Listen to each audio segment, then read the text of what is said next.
we thought it would be a good chance to take a look back at some of the exclusive titles that define these gaming giants. And by defined, we mean like became the face of Nintendo, Microsoft, or Sony. Exclusive titles that essentially defined the brand. They define what your fan base look like. They define what communities they create. And most importantly, they're one of the most biggest influential factors in which console people buy first.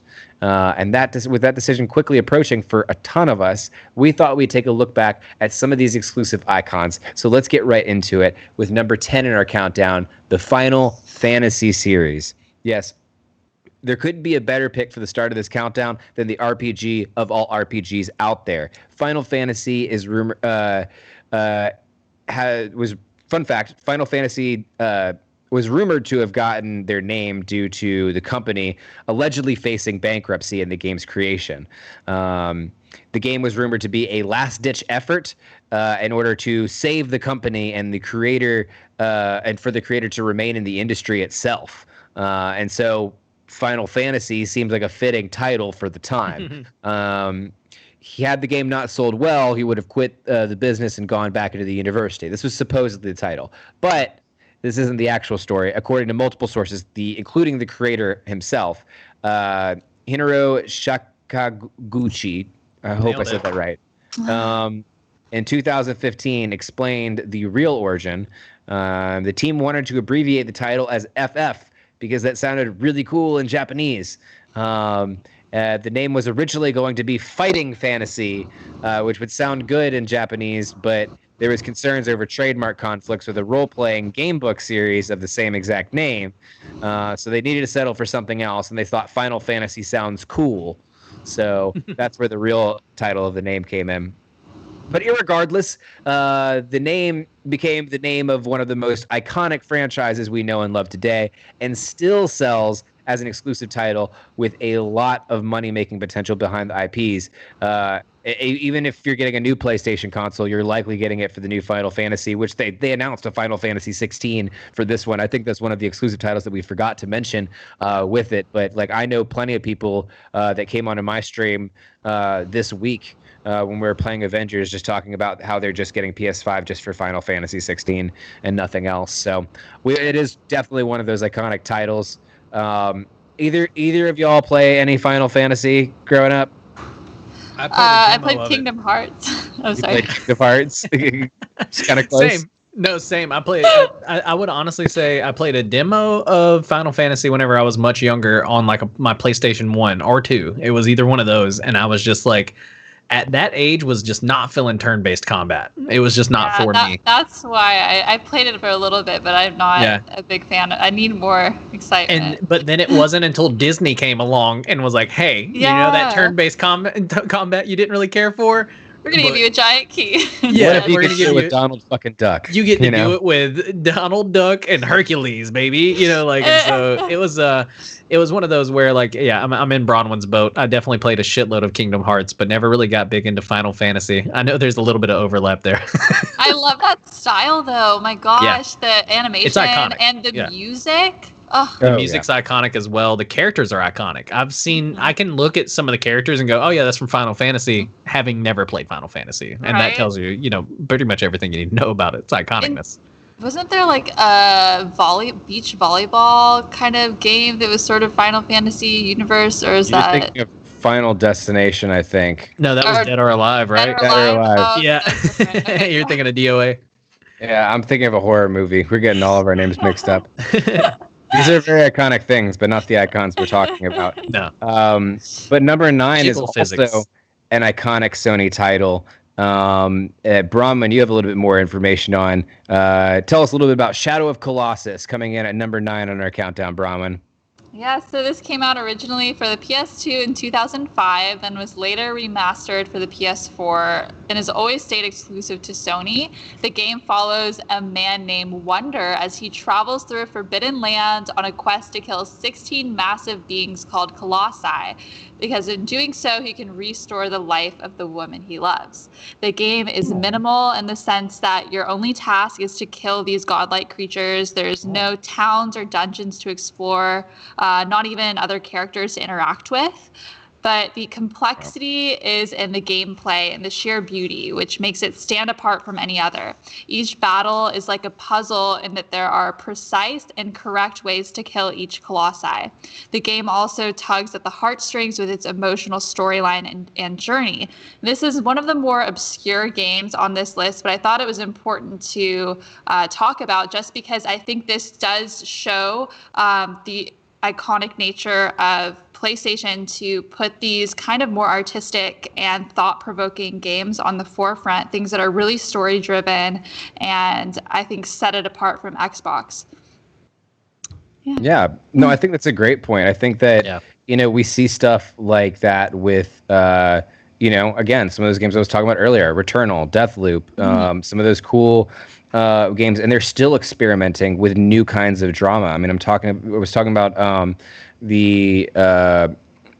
I think what was it, Ghostwire, Tokyo Ghost, the Ghostwire Tokyo, which is basically being cyberpunk Japanese exorcist. Like those are really bending a whole bunch of different levels, stylistically, visually, artistically, and Sony is really known for that. And I think that Shadow of Colossus is a great example of an exclusive title that was very iconic and showing Sony's difference in how it's different than Nintendo, how it's different than Microsoft.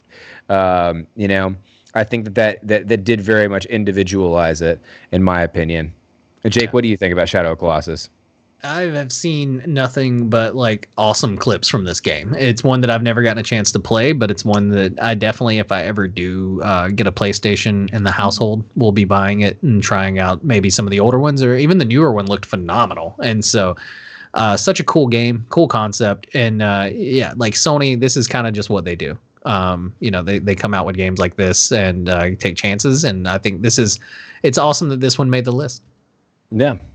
Well, moving right along on our list is yet another Sony exclusive that was a little less subtle in its appearance in pop culture. One might say it crashed into pop culture, if you will. Number 8 in our countdown is Crash Bandicoot. Jake, tell us why Crash Bandicoot crashes into the countdown at number 8. Yeah, no, Crash is probably one of my favorite games from my childhood. From 96 to 2000, this was a PlayStation exclusive. It eventually opened up to all consoles. I think the Insane trilogy is on both Xbox and PlayStation. So you can now go back and play Crash on pretty much everything. But from 96 to 2000, you can only find this bad boy on PlayStation. I actually traded in my Nintendo 64 for a PlayStation 1 just because of Crash Bandicoot.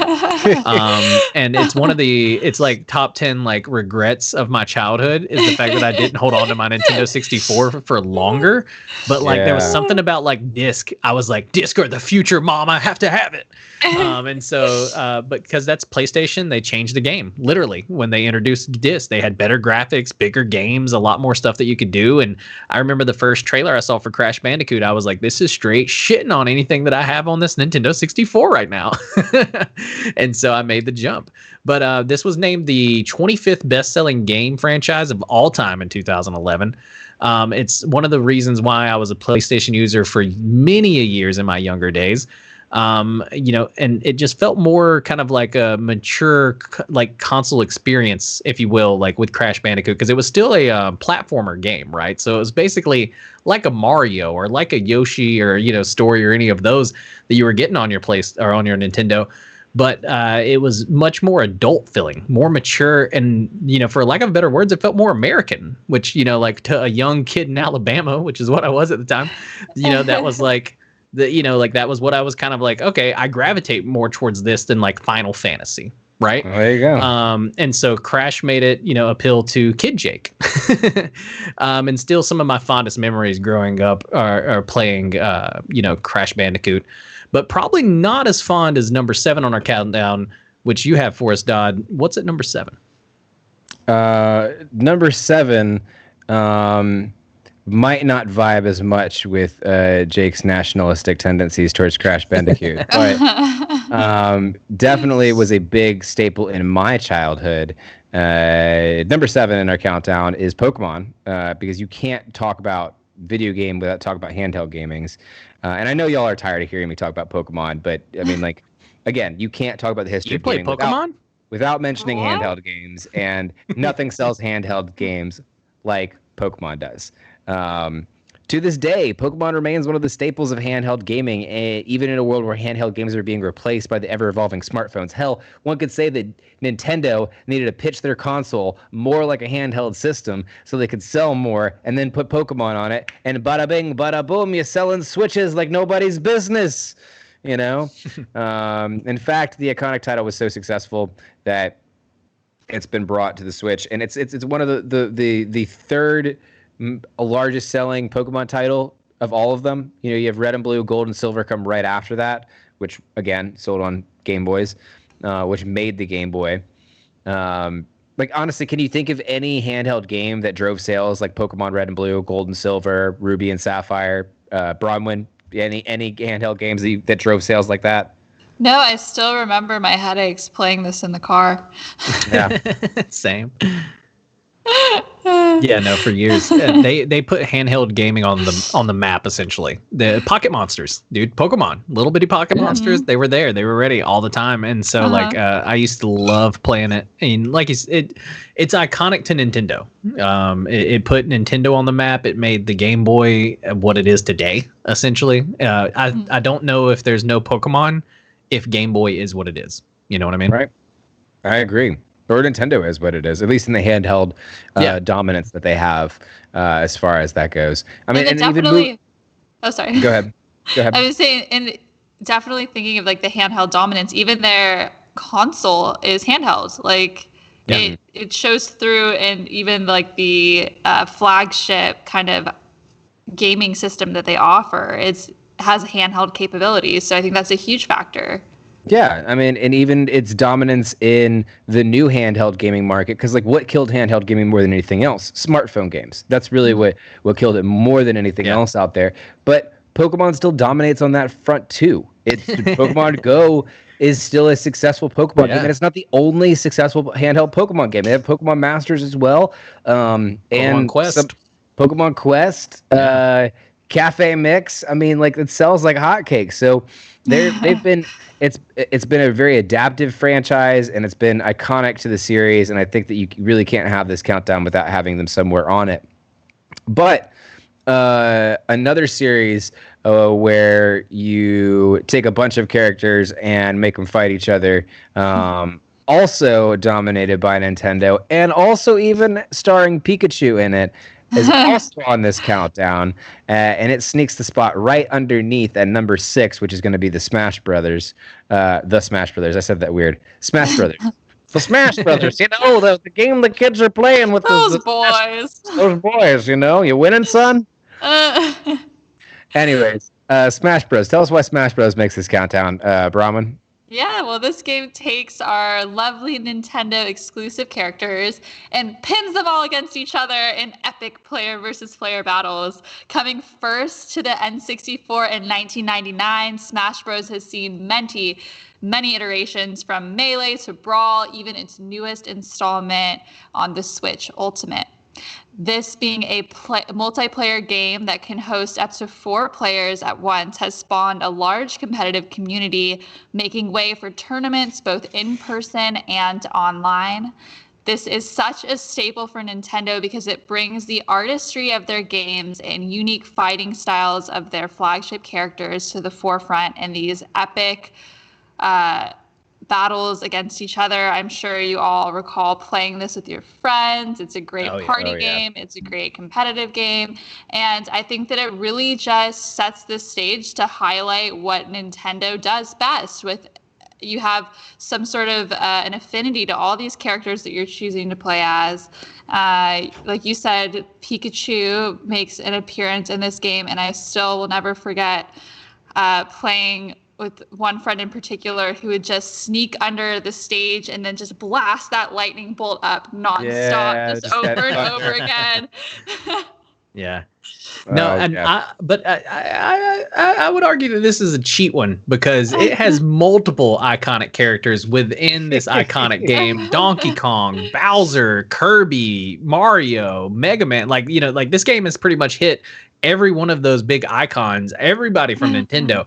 But the reason why I do think it makes our list is because when I close my eyes, I can still see the commercial from '99 when this game came out. When the so happy together, ba ba ba. Yeah. If you've never seen it, definitely look it up. I They just haven't start seen fighting it. each And other. they just It's start so like great. beating the shit out of each other. It's classic '90s commercial, like where it starts one way and then boom goes a complete other way. There's a reason why millennials make shows like Regular Show now. But like, dude, it's iconic. I still play Smash Brothers to this day, and I started back in 1999. So Yeah. I mean, the reason it makes this countdown, Jake, I would even argue this more, is PlayStation All-Stars exists. Okay. Yeah. And it's not on this countdown. Okay. Someone has tried to make franchises where they amalgamate all their franchises together, and it doesn't work. It doesn't work. Yeah. You're right. The Shonen Jump fighting game, it also isn't on here. While still a pretty good crossover that amalgamates a bunch of different medias and icons together, doesn't make this countdown because it's not as successful as Smash Brothers. Smash Brothers took those iconic franchises, mashed them up together in an appropriate medium that worked for it. It's so zany, it's so wacky. I mean, competitive players, if you turn on items and everything like that, Oh my god. you have just as much chance of winning as some of the other ones. Oh yeah. Hit Or the right. accidentally baseball bat? killing yourself just by falling off the side of the stage. That's my move. Yep, that can happen too. I remember how devastated I was the first time someone told me Kirby sucked. Apparently, I'd been a Kirby player my whole life, and then some competitive player was like, Kirby's like one of the worst on the game, right? And I'm just like, eat a whole bag of dicks. Kirby's that dude. I mean, Kirby can. He could, yeah. Good. You could just inhale them. Well, I don't want to have that thought in my head now. So, Sorry. but Smash Brothers isn't the only one on this countdown that's churning conflict. In fact, the Gears of War are turning for this next one. In fact, it actually is the Gears of War. yeah. Dad joke of the year. Tell me a little bit more about why Gears of War makes number 5 on this countdown. Yeah, number 5 on the countdown, Gears of War. And did somebody say Chainsaw Gun? Because I think I heard someone say Chainsaw Gun. This Epic game, which is crazy. I did not even realize it was made by Epic Games, honestly, until we were going to do this episode. And that blew my mind. Is Fortnite's crazy meth-fueled cousin. And it helped put Xbox on the map in a gruesome way. Gears of War dropped its first installment in 2006, and not to show my age, but it blew my 16-year-old mind at the time. The online play was amazing, as well as an amazing story to back it up. And like most teenage boys, the first time I sniper shot my friend from across the map and just obliterated his head, I was hooked. Shout out Dakota, aka XX Satan's son XX, which is hilarious. He's never lived it down. Yeah, we were from a tag small and everything.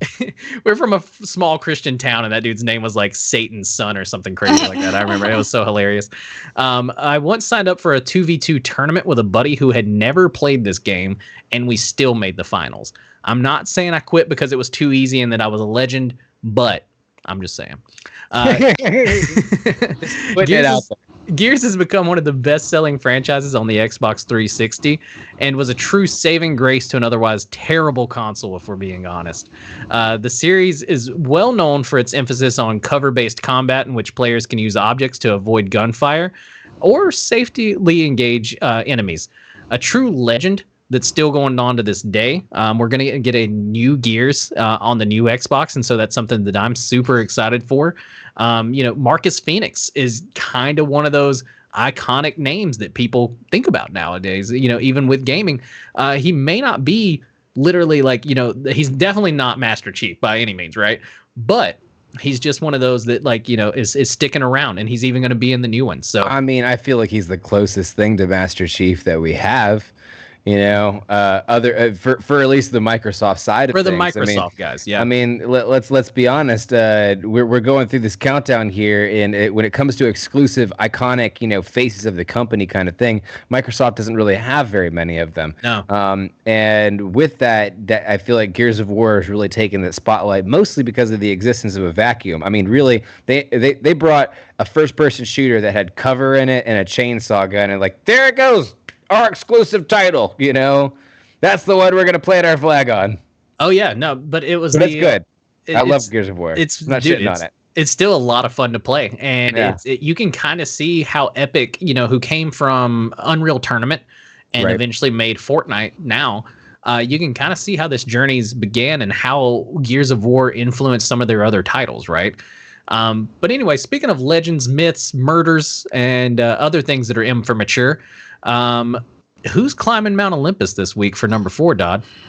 That would be Kratos, the god of war. And while the concept of god of war may seem like something a history teacher came up to gain the interest of his hyper-masculinized students, the classic exclusive title has been a staple in the video game world, but as an absolute standout in terms of exclusive titles. God of War not only has remained loyal to its grotesque take on mythology, but it's also remained a Sony flagship title and one of the biggest producer of clout for Sony gamers. That remains true today with Sony. We saw the God of War 5 announcement with the PS5, with the release of PS5, and honestly, I couldn't be more stoked.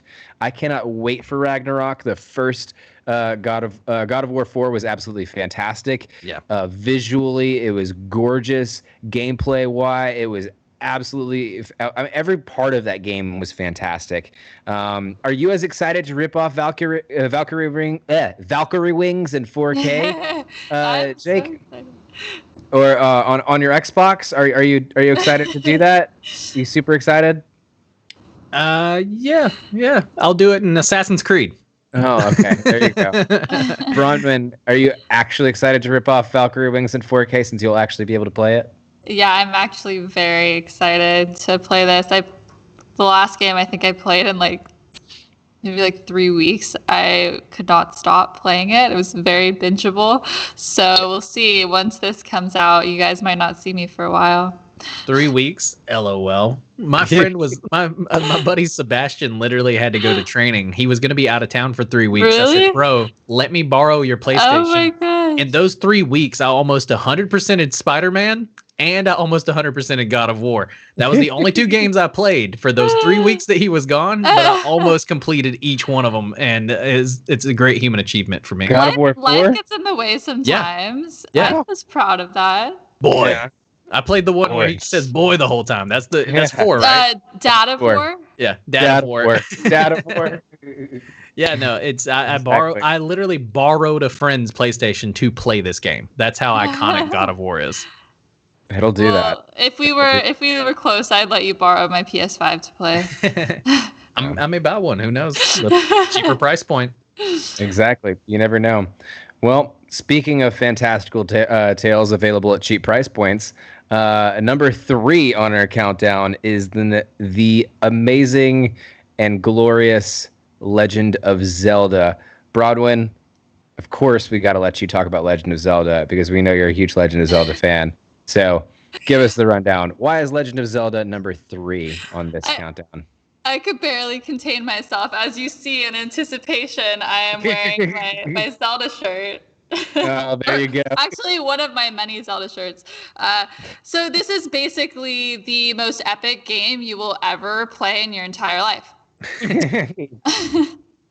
This game franchise started in 1986 with its first game, The Legend of Zelda, and has spanned all the way to our current times with its most recent installment that came out in 2017, Breath of the Wild, and more to come with eager anticipation. There's 19 games in the Zelda Shout world. out to Hyrule Warriors coming Yeah. out in 2020. Oh yeah, that's exciting too. But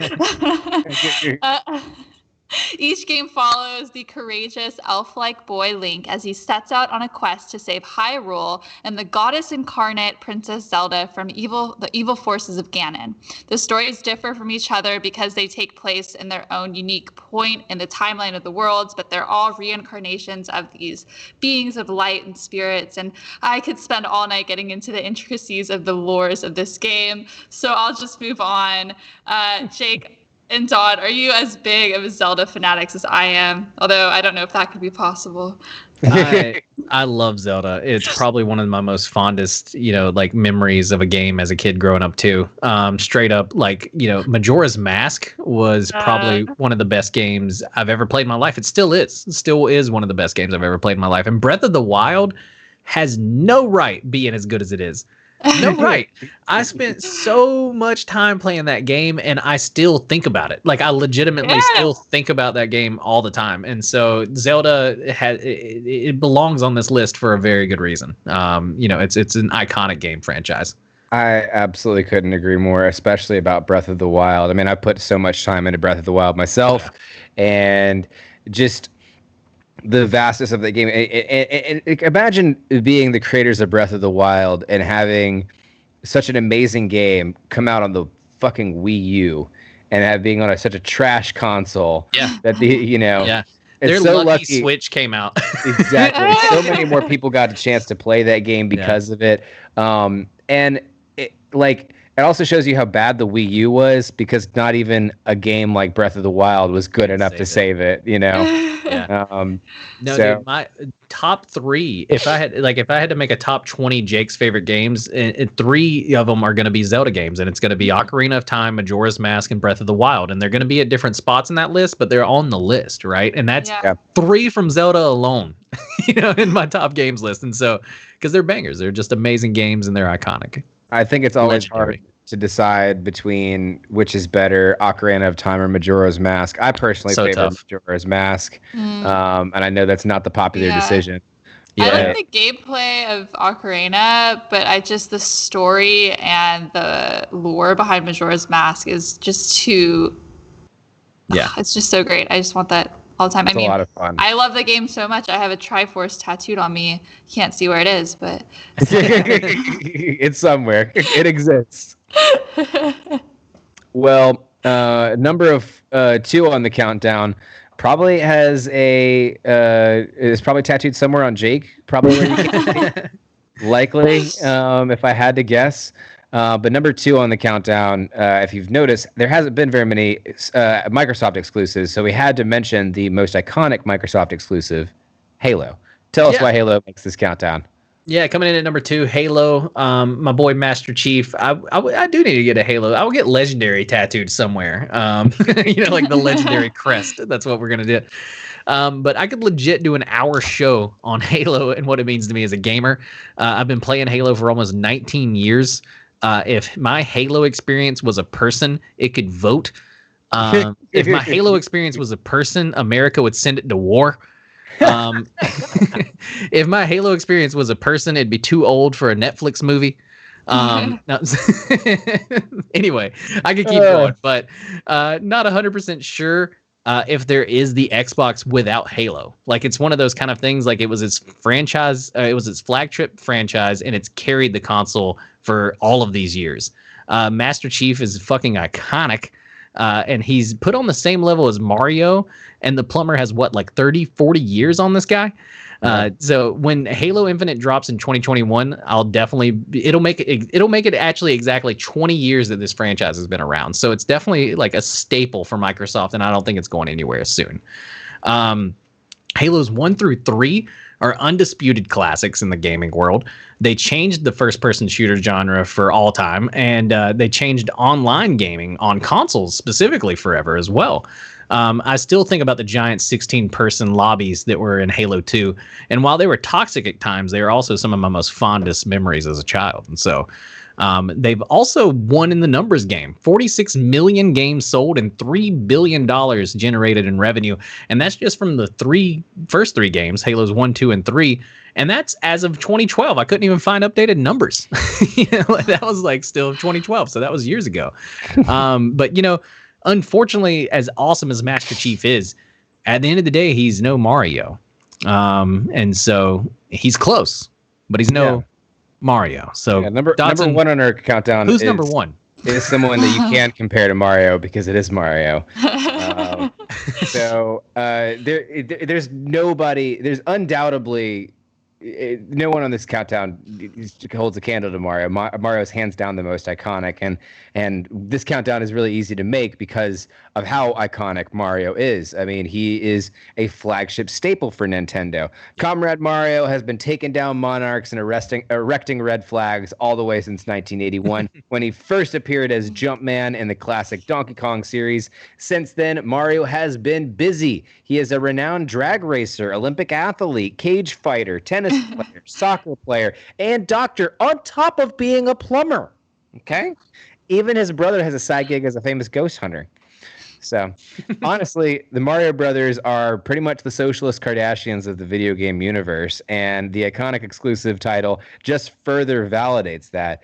Honestly, is there a more iconic video game character, Bronwyn? Like, I think that when you think of video games and you think of video game characters, Mario is the first one that comes to your mind, is it not? Link. Link. No, I'm kidding. Yeah, I definitely think this holds its place in the #1 title, and everyone. I mean, even I feel like even if you don't play video games, you know Mario. It's just a part of our culture, and yeah. Mario transcends gaming at this point. Yeah, he's just a part of culture, of human culture, not just like Japanese culture or like, American or anything like that, or Nintendo culture, gamer culture. He's just a part of human culture. He's fucking Mario, right? He is. And so it's the dude, iconic, legendary, all the good things. Can't say enough about him. I know, Comrade Mario, man. No, and I definitely it's. Probably, I want to say I've played Mario games longer than any other game I've played. One of the first video games I ever played was on Super Nintendo, and I want to say it was like Super Mario World. And it's that was one of the first video games at home I had ever played.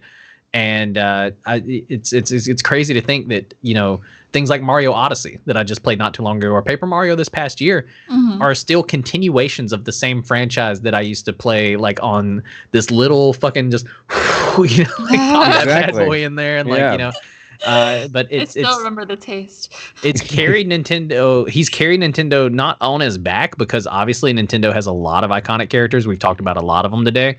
But he's definitely one of the reasons why, we think you think Mario, you think video games. Right. Are you thinking video games? You think Mario? One character that does get an honorable mention on this countdown has got to be Sonic the Hedgehog. Yes. And that whole franchise.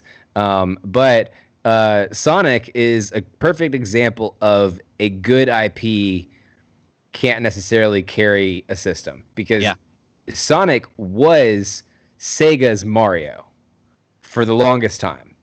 And competed with Mario. There is no way you would have a Mario and Sonic go to the Olympic Games, and that was like a Mario and the Sonic go to the Olympic Games was kind of like the death of the hippie funeral kind of service for the war between Nintendo and Sega. That happened a long time ago, because like at that point in time, once they're collabing, the